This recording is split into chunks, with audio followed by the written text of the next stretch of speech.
An old man is dragging a young woman by the hair trough of a street that seems to be part of an abandoned neighborhood. A group of young people, two men and a woman, unlock a door from a fancy house. One of them stops the alarm before it can go off. The same person, who looks the most nervous, repeats their rules as they enter the house about not taking any cash and grabbing only things that are below 10 Gs. They are in and out of the house fast. Before they leave, they switch the alarm back on and break the front door window, which activates the alarm sound as they escape. Later, they're driving in their car, smoking pot, chatting. The nervous guy starts telling the other two about another of their friends that's leaving town. They don't seem fazed, saying everyone leaves Detroit. Even they were planning to leave for California after the next robbery, with no plans of coming back. The girl tells the nervous guy to come with them, but he says he can't leave his dad. They drop him off at his house. He goes in and heads straight to his dad's study room, where he opens a drawer and returns the key from the house they just robbed. His dad works in home security. The third guy, called Money, goes to fence the things they got in the robbery and doesn't get as much as he hoped. He argues a little with the guy that buys the things from him, but the guy tells him that if he wants money, he should steal money. He gives him a tip about a new job. Money tells his friends all about it. It's a house that belongs to a loner veteran, secured by the nervous guy's dad, and is in a part of the city that's abandoned. That doesn't raise to much confidence in the other two. So Money explains why they should rob it. Apparently, the vet's daughter was ran over by a rich girl and her family gave him a huge settlement of at least $300K. The girl goes along with the idea much easier than the nervous guy, Alex. He's worried about the consequences of grabbing such a large amount. To both them and his dad's company, he walks away. Later that day, the girl, Rocky, sends Alex a text message begging him to do the job for her so she could get someone out. While Alex researches the vet, Rocky is at home with her little sister, her mom and her mom's new boyfriend. Him and her mom are horrible. It becomes apparent that the message Rocky sent Alex was clearly about her sister. When she starts asking her if she wants to go to California with her, she wants to get her sister out of their terrible family situation. Alex, Rocky and Money go to stake out the vet's house and neighborhood. Alex and Rocky remain in the car alone. She shares a story from her childhood with him and Alex tells her that he will come with them to California when they finish the job. Money comes back in the car and confirms what they knew about the house, where a Rottweiler dog jumps at the girl's window. An old man calls for the dog and Money tells them that that is the vet. They realize he's blind and have a small argument about how unethical it would be to rob a blind guy. That night, they come back to the neighborhood. The lights are off in the vet's house. They take care of the dog first by feeding it meat with some kind of drug.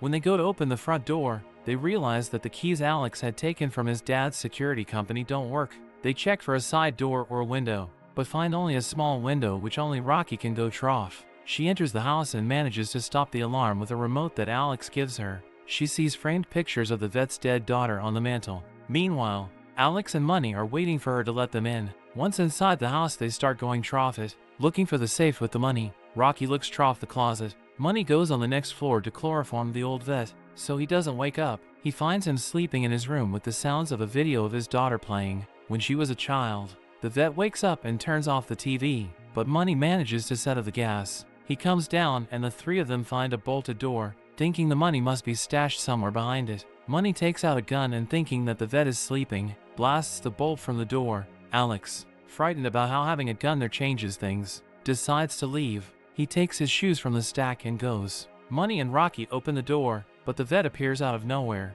asking who's there. The two of them fall silent, but he hears Money and starts following his voice as he tries to first lie to and then reason with the old man. He shoots at him once to scare him, but that doesn't stop him. Alex hears the shot outside. The vet grabs the gun from his hands and shoots him in the head. He doesn't know the girl is there too. She hides in the closet. Alex walks into the house and almost bumps into the vet, nevertheless dodging him as he runs around the house bolting the doors and the windows. He hides in the bathroom and texts with Rocky. She tells him where she's hiding and he goes after her. Before Alex gets there though, the vet comes into the closet, takes a part of the drywall to reveal the safe, enters his code, which is fully visible to Rocky, and checks if the money's all there. After he finds out that it hasn't been taken, he closes the safe and walks off, still unaware that Rocky is inside the closet too. Alex comes in the closet and suggests they should call the cops. Rocky disagrees. She opens the safe and takes the money. To his surprise, Alex thinks there are $1 million there.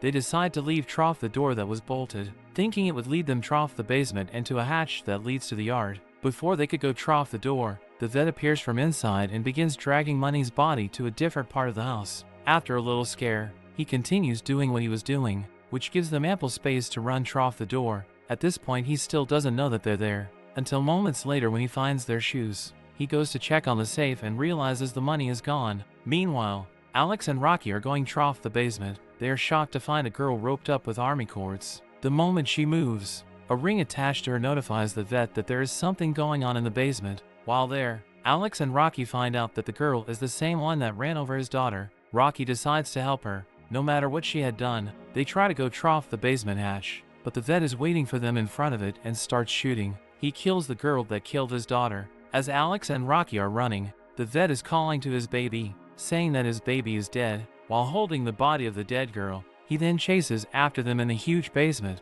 after he turns off the electricity. Since they are also blinded in a way, he almost manages to catch them and strangle Alex, but the guy escapes with Rocky again. Outside of the basement, the Rottweiler, who is now fully awake, is waiting for them. The dog chases after them on the second floor and corners them in one of the rooms. The windows there are barred and it seems that they have no way to escape. Meanwhile, the vet catches up to them and is outside of the room with his dog and a gun. Rocky and Alex try to find a way to escape. When she sees a vent on the wall, he tells her to go off it and that he will keep the door safe. As she enters the vent, the old man and the dog break off the doors and attack Alex. He falls off the window onto a celling window. One level down, back at the room, the dog follows Rocky in the vent by her smell and chases after her off the shaft. She jumps into a vertical shaft to escape it. The vet realizes where Alex is and shoots the window, hurling him down on the first floor. Alex runs again, but he catches up to him in the room where he keeps his gardening tools and where he had stashed Money's body.